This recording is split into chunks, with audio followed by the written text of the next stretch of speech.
Hello प्यारे बच्चों, I hope आप लोग बहुत अच्छे होंगे। तो बच्चों, अभी तक हमने रेट ऑफ रिएक्शन वगैरह की बात करी है कि रेट ऑफ रिएक्शन क्या होती है, कितने तरह की होती है। हमने न्यूमेरिकल वगैरह भी देख लिया था कि एवरेज होती है, इंस्टेंटेनियस होती है। फिर हमने देखा था factor affecting rate of reaction कि रेट ऑफ रिएक्शन किन किन चीज़ों पे डिपेंड करती है, कि किस चीज़ से बढ़ती है रेट ऑफ रिएक्शन, किस चीज़ से कम होती है। ये हमने कुछ बातें देखी थी जिसके अंदर हमने देखा था कि रेट ऑफ रिएक्शन टेम्परेचर पे डिपेंड करती है, कैटलिस्ट पे डिपेंड करती है, या कंसंट्रेशन ऑफ रिएक्टेंट पे डिपेंड करती है। ये सब हमने बात करी थी ना। तो अभी हम रेट लॉ पढ़ने वाले हैं। रेट लॉ में हम क्या पढ़ने वाले हैं, रेट ऑफ रिएक्शन और कंसंट्रेशन ऑफ रिएक्टेंट में की क्या रिलेशन होता है। कि हमने पढ़ा था कि रेट ऑफ रिएक्शन बढ़ती है जितनी ज़्यादा कंसंट्रेशन और रिएक्टेंट होगी, ऐसा हमने पढ़ा था ना। तो कुछ उसी तरह का हम रिलेशन पढ़ने वाले हैं। देखो तो बच्चों देखो, रेट लॉ क्या होता है। रेट लॉ ना एक रिलेशन होता है रेट ऑफ रिएक्शन और कंसंट्रेशन ऑफ रिएक्टेंट में, कि रेट ऑफ रिएक्शन और कंसंट्रेशन और रिएक्टेंट में क्या रिश्ता है। कि यानी कि जैसे कंसंट्रेशन और रिएक्टेंट बढ़ाने पे रेट बढ़ेगा घटेगा, कुछ इस तरह का रिश्ता है। देखो पहले डेफिनेशन देखते हैं, फिर एग्जांपल से समझेंगे, तुम्हें समझ आएगा।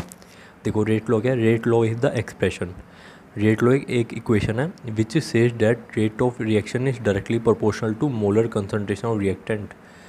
रेट लॉ क्या बोलता है कि रेट ऑफ रिएक्शन किसके डायरेक्टली प्रोपोर्शनल होगा, मोलर कंसंट्रेशन ऑफ रिएक्टेंट। कि जो भी रिएक्टेंट की मोलर कंसंट्रेशन होगी उसके डायरेक्टली प्रोपोर्शनल होगा with each term raise to some power. और उन कंसंट्रेशन की ना, जो भी रिएक्टेंट की कंसंट्रेशन है और उनकी कुछ ना कुछ पावर होगी। Concentration of reactant with each term raise to some power, कि उन कंसंट्रेशन ऑफ रिएक्टेंट की कुछ ना कुछ पावर होगी। विच मे और may not be equal to stoichiometric coefficient of that reactant. ठीक है। और ये क्या बोल रहे हैं कि जो भी वो पावर है ना रिएक्टेंट की, वो स्टोशियोमेट्रिक कोफिशिएंट के इक्वल हो भी सकती है, नहीं भी हो सकती, एक बैलेंस केमिकल इक्वेशन में। एग्जांपल से देखते हैं, तुम्हें समझ आएगा। ज़रा देखो, मान लो कोई रिएक्शन है, ए और बी आपस में रिएक्ट कर रहे हैं, क्या बना रहे हैं, सी और D product. Small A small B small C small D क्या है, stoichiometric coefficient. A small A and small B क्या है, stoichiometric coefficient of reactant and A and B. C क्या है, stoichiometric coefficient of C. Small D क्या है, stoichiometric coefficient of D, है ना। तो ए बी ये दोनों क्या है, रिएक्टेंट, और ये दोनों क्या है बच्चों, प्रोडक्ट। और ये small A B C D क्या है बच्चों, स्टोशियोमेट्रिक कोफिशिएंट। मान लो कोई भी कोफिशिएंट लगे हुए हैं इनके आगे, ठीक है। अब रेट लॉ क्या बोलता है कि रेट लॉ क्या बोलता है, rate of reaction directly proportional होगी molar concentration of reactant. Reactant है ए और बी, तो इन दोनों के डायरेक्टली प्रोपोर्शनल होगी, और कुछ ना कुछ इनकी पावर चढ़ी हुई है ना। इन दोनों की कुछ ना कुछ पावर है, मान लो एक्स या वाई कोई भी पावर है, ठीक है। तो इसी बात को बोलता है रेट लॉ, ठीक है। और हमने क्या करा, इस प्रोपोर्शनलिटी कांस्टेंट को हटा दिया और एक के नाम का कोई रेट कांस्टेंट आ गया, ठीक है। तो देखो रेट लॉ ने क्या बोला, रेट लॉ क्या बोलता है। रेट लॉ क्या है, रेट लॉ एक इक्वेशन है which says that rate of reaction is directly proportional to molar concentration of reactant. Directly proportional है मोलर कंसंट्रेशन ऑफ रिएक्टेंट के, with each term raise to some power, कि इन दोनों की कुछ ना कुछ पावर होगी, एक्स और वाई है ना। विच मे और may not be equal to stoichiometric coefficient. जो एक्स और वाई है ये स्टोशियोमेट्रिक कोफिशिएंट के एक्स के इक्वल हो भी सकते हैं, नहीं भी हो सकते, है ना। एक्स और वाई स्टोशियोमेट्रिक कोफिशिएंट ए और बी के इक्वल हो भी सकते हैं, नहीं भी हो सकते। कुछ इस तरह से एग्जांपल देखेंगे तुम्हें और चीज़ें क्लियर आएंगी। ज़रा देखो, तो रेट ऑफ रिएक्शन बच्चों क्या हो गया, रेट किसके इक्वल आ गया, रेट इज इक्वल टू के, ए की पावर एक्स बी की पावर वाई। अब बच्चों के क्या है, के है रेट कांस्टेंट, या फिर स्पेसिफिक रेट कांस्टेंट भी बोल देते हैं इसे, या फिर वेलोसिटी कांस्टेंट भी बोल देते हैं। इसके दो तीन नाम है, रेट कांस्टेंट बोल लो, या स्पेसिफिक रेट कांस्टेंट बोल लो, या वेलोसिटी कांस्टेंट बोल लो। ए और बी क्या है, ए है कंसंट्रेशन ऑफ रिएक्टेंट ए, और बी क्या है कंसंट्रेशन ऑफ रिएक्टेंट बी, ठीक है। तो सिंपल सी बात। और एक्स क्या है, एक्स है बच्चों order with respect to reactant A, और वाई क्या है, वाई क्या है बच्चों order with respect to reactant B. X क्या है, ऑर्डर है रिएक्टेंट ए का, और वाई क्या है, ऑर्डर है रिएक्टेंट बी का। अभी धीरे धीरे बढ़ेंगे, तुम्हें चीज़ें और क्लियर होंगी, धीरे स्टेप बाय स्टेप तुम सीखोगे। एक्स वाई बच्चों क्या है, कुछ भी पावर हो सकती है इनकी, कुछ भी न्यूमेरिकल वैल्यू हो सकती है, ठीक है। आगे बढ़ते हैं, तुम्हें थोड़ा और बेटर आइडिया लगेगा। तो बच्चों देखो, अगर हम ओवरऑल ऑर्डर ऑफ रिएक्शन देखें, देखो एक्स क्या था, order with respect to A, और वाई क्या था, order with respect to reactant B, है ना। अगर हम ओवरऑल ऑर्डर ऑफ रिएक्शन बच्चों देखें तो क्या आएगा, एक्स प्लस वाई, कि यानी कि जो भी हमारी रेट लॉ के अंदर हमारी रिएक्टेंट की जो भी पावर है वो क्या होगा, ऑर्डर ऑफ रिएक्शन। अभी देखो ऑर्डर ऑफ रिएक्शन की डेफिनेशन से तुम्हें समझ आएगा। तो देखो बच्चों, ऑर्डर ऑफ रिएक्शन क्या है, it is the sum of powers of concentration of the reactant in the rate law expression. जो भी हमने रेट लॉ एक्सप्रेशन देखी थी ना, रेट इज इक्वल टू के, ए की पावर एक्स बी की पावर वाई। तो देखो जो भी रेट लो एक्सप्रेशन है इसके अंदर जो भी रिएक्टेंट की पावर का सम होगा ना वही क्या होगा, ऑर्डर ऑफ रिएक्शन। तो बच्चों ऑर्डर ऑफ रिएक्शन इधर से क्या हो गया, एक्स प्लस वाई, कि इन दोनों के रिएक्टेंट के पावर का जो भी सम है वो क्या हो गया, ऑर्डर ऑफ रिएक्शन। तो देखो order of reaction can be 0, 1, 2, 3 and fraction. Order of reaction बच्चों 0 भी हो सकता है, 1, 2, 3 कुछ भी हो सकता है, और इवन फ्रैक्शन में भी हो सकता है, ठीक है। और even order of reaction maximum 4 तक जा सकता है, ठीक है। और हाँ, order of reaction can only be determined experimentally. जो ऑर्डर ऑफ रिएक्शन होता है ना बच्चों, जनरली एक्सपेरिमेंट करके ही पता लगाया जा सकता है, फॉर्मूले वगैरह से इसको पता नहीं लगाया जा सकता। तो ऑर्डर ऑफ रिएक्शन को बच्चों कैसे फाइंड करते हैं, एक्सपेरिमेंटली। अब देखो example of order of reaction देखो, मान लो हमें रेट एक्सप्रेशन दिए हैं अलग अलग, रेट हमें दिया है रेट इज इक्वल टू के NH3 की पावर 2, ये रेट एक्सप्रेशन गिवन है। अब हमने क्या बोला कि ऑर्डर क्या है, sum of power of concentration of the reactant in the rate law expression. Rate law expression में जो भी कंसंट्रेशन ऑफ रिएक्टेंट की पावर है, ये हुई कंसंट्रेशन ऑफ रिएक्टेंट, जो भी इसकी पावर है वो क्या है, ऑर्डर। तो इधर कंसंट्रेशन ऑफ रिएक्टेंट की पावर बच्चों क्या है 2, तो इसका ऑर्डर क्या हो गया 2, इसे हम बोल सकते हैं सेकंड ऑर्डर रिएक्शन। ये वाली रेट लॉ एक्सप्रेशन के अंदर देखो ए की पावर 1 है, बी की पावर 2 है, तो ऑर्डर क्या हो गया ओवरऑल रिएक्शन का बच्चों 2 + 1 3, थर्ड ऑर्डर ऑफ रिएक्शन, या इसे थर्ड ऑर्डर रिएक्शन बोल लो, ठीक है। अब इसके अंदर देखो इस रेट एक्सप्रेशन के अंदर H2 की पावर 1 है, Cl2 की पावर 1 है, ठीक है। तो इधर से बच्चों ऑर्डर क्या आ गया 2, इसकी पावर भी 1, इसकी पावर भी 1, तो ऑर्डर क्या आ गया बच्चों 2। सिंपल सा है कि अगर तुम्हें रेट लो एक्सप्रेशन गिवन हो, उसके अंदर जो भी तुम्हारी रिएक्टेंट की कंसंट्रेशन की जो भी पावर है उनको ऐड कर दो, हमें ऑर्डर ऑफ रिएक्शन मिल जाएगा। और तुमसे कोई पूछ ले order with respect to B, तो वो क्या हो जाएगा बच्चों 2, कि बी के रिस्पेक्ट में ऑर्डर क्या है 3। अगर ओवरऑल रिएक्शन का पूछे तब 3 है, अगर order with respect to A पूछ ले तो 1 आ जाएगा, order with respect to B पूछ ले तो 2 आ जाएगा। ओवरऑल ऑर्डर क्या है बच्चों, इन दोनों का सम 2 + 1, ठीक है। ये हो गया ऑर्डर ऑफ रिएक्शन 2 + 1 = 3।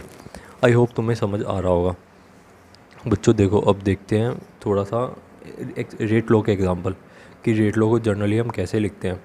मान लो कोई हमें रिएक्शन गिवन है 2NO, देखो 2 1 2, ये क्या है स्टोशियोमेट्रिक कोफिशिएंट, ठीक है। NO प्लस में O2 गिव्स NO2, ठीक है। अब देखो बच्चों रेट क्या हो जाएगा, रेट हो जाएगा रेट इज इक्वल टू के, रेट कांस्टेंट, ये होगी रेट एक्सप्रेशन लिख रहे हैं हम, ठीक है। रेट एक्सप्रेशन या रेट लो हम लिख रहे हैं according to rate law. Rate क्या हो गया, रेट इज इक्वल टू के NO2 की पावर कुछ भी मान लो 2, ठीक है। ये ऑर्डर हो जाएगा NO के रिस्पेक्ट में, और साथ में O2 कंसंट्रेशन रिएक्टेंट। रेट क्या था, रेट इज इक्वल टू के कंसंट्रेशन रिएक्टेंट, और उसकी कुछ पावर रिएक्टेंट कौन है NO और O2, इसकी कुछ ना कुछ पावर, ये ऑर्डर, ये एक्सपेरिमेंटली मिला। तो इधर से ऑर्डर ऑफ रिएक्शन बच्चों क्या आ गया 3। और इस केस के अंदर देखो स्टोशियोमेट्रिक कोफिशिएंट बच्चों रिएक्टेंट की क्या है 2 + 1 3 है, इधर स्टोशियोमेट्रिक कोफिशिएंट क्या है 3, और ऑर्डर भी क्या है 3। इन दोनों के अंदर ऑर्डर भी सेम है और स्टोशियोमेट्रिक कोफिशिएंट भी सेम है, ठीक है। स्टोशियोमेट्रिक कोफिशिएंट ऑफ रिएक्टेंट भी सेम है और ऑर्डर ऑफ रिएक्शन भी सेम है, hence order of reaction is equal to stoichiometric coefficient. आगे बढ़ते हैं बच्चों। तो देखो इस केस के अंदर देखो H2O2 गिव्स H2O प्लस में हाफ O2, इधर स्टोशियोमेट्रिक कोफिशिएंट 1 है, इधर भी 1 है, इधर हाफ है, ठीक है। अब देखो रेट इसका क्या हो जाएगा, रेट क्या होता है बच्चों, रेट लो के अकॉर्डिंग रेट क्या होता है, रेट इज इक्वल टू के रेट कांस्टेंट और रिएक्टेंट की कंसंट्रेशन। रिएक्टेंट कौन है H2O2, इसकी कंसंट्रेशन और इसकी कुछ ना कुछ पावर, एक्सपेरिमेंटली जब जज किया गया इसकी पावर थी 1। तो इधर से बच्चों ऑर्डर कितना आ गया 1 आ गया, और इधर स्टोशियोमेट्रिक कोफिशिएंट भी इसके आगे क्या है 1, तो स्टोशियोमेट्रिक कोफिशिएंट रिएक्टेंट की और ऑर्डर सेम आ गया, ठीक है। एक अगला केस देखते हैं। ये रिएक्शन के बना इसका रेट लो बच्चों क्या आ जाएगा, रेट इज इक्वल टू के कंसंट्रेशन ऑफ रिएक्टेंट और इनकी कुछ ना कुछ पावर कहाँ से मिलती है एक्सपेरिमेंटली। देखो इसकी पावर 1 है, इसकी पावर है हाफ, ये हमें कहाँ से मिला एक्सपेरिमेंट करके।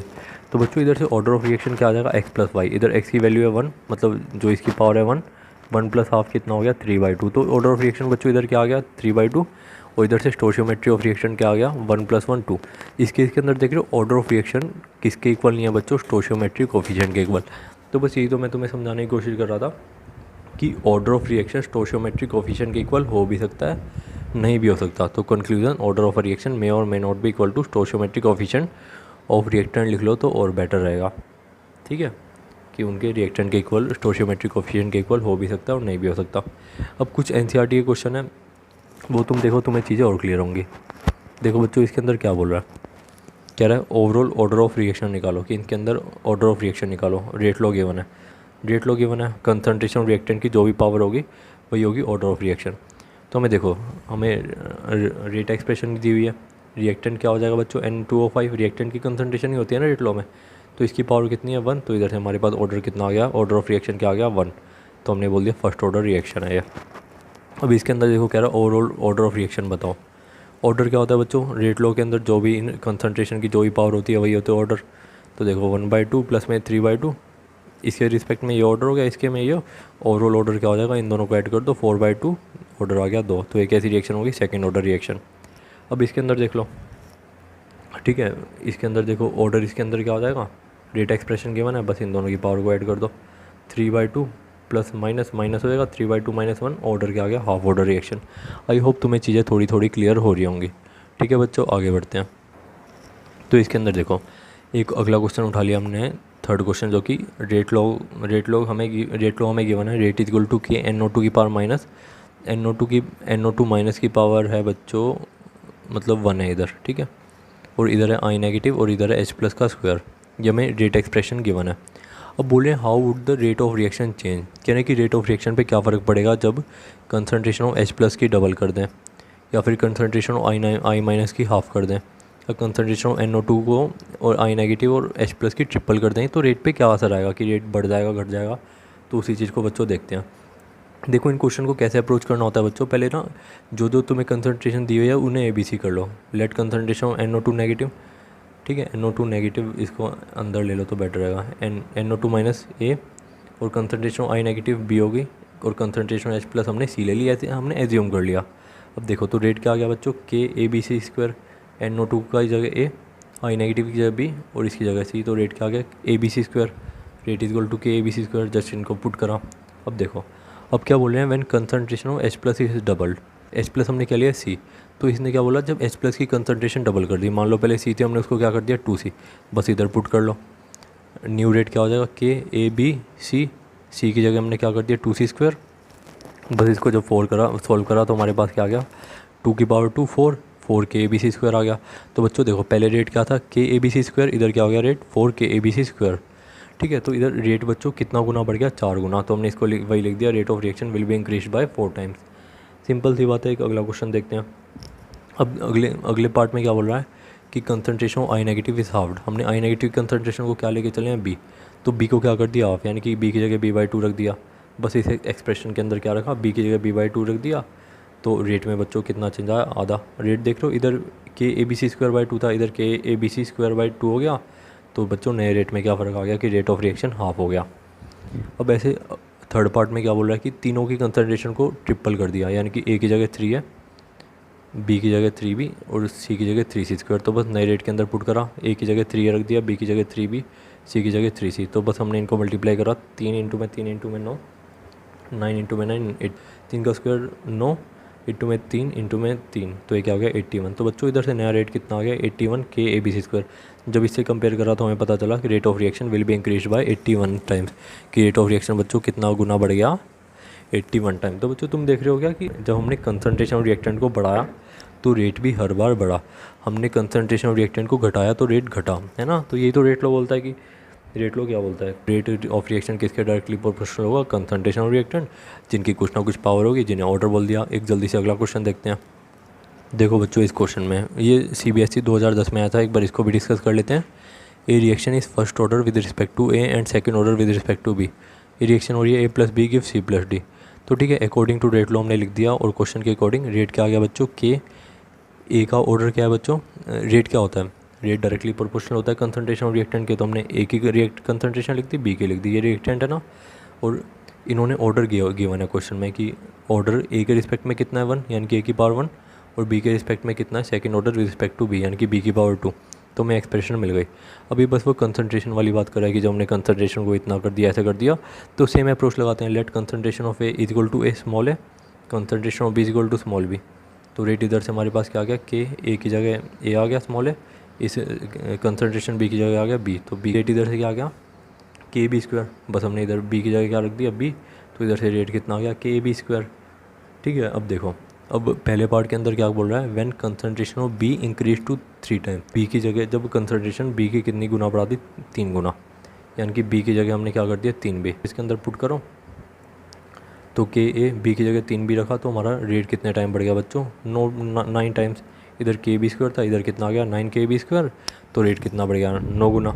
ऐसी अगला देख लो, व्हेन सेकंड पार्ट में क्या बोल रहा है, concentration of A and B both double, कि जब ए की कंसंट्रेशन भी डबल कर दी, बी की भी डबल कर दी, यानी कि ए की जगह क्या रख दिया 2 है और बी की जगह 2 भी, ए की कंसंट्रेशन डबल हो गई, बी की डबल हो गई, बस पुट करो इसके अंदर के 2 है और बी की जगह 2 भी, तो 2 का स्क्वायर 4 इंटू में 2 8 के बी स्क्वायर, तो रेट इंक्रीज बाय 8 टाइम्स, की रेट कितना गुना बढ़ गया, 8 गुना। बच्चों ये चीज़ भी सिंपल थी, तो इस तरह से तुम ये भी बता सकते हो कि रेट पे कितना फ़र्क आएगा अगर तुम ऐसे बोल दे कंसंट्रेशन कम कर दी बढ़ा दिया ना, सिंपल चीज़ें, और ऑर्डर भी आई होप तुम अब निकाल ही सकते हो। तुम्हें इसको लेके कोई भी डाउट हो तो पूछ लेना, और मैं तुम्हें जो क्वेश्चन अटैच करूँ मस्ट ट्राई करना उन्हें, कोई भी डाउट होता है पूछ लेना। थैंक यू सो मच बच्चों, सी यू इन नेक्स्ट लेक्चर।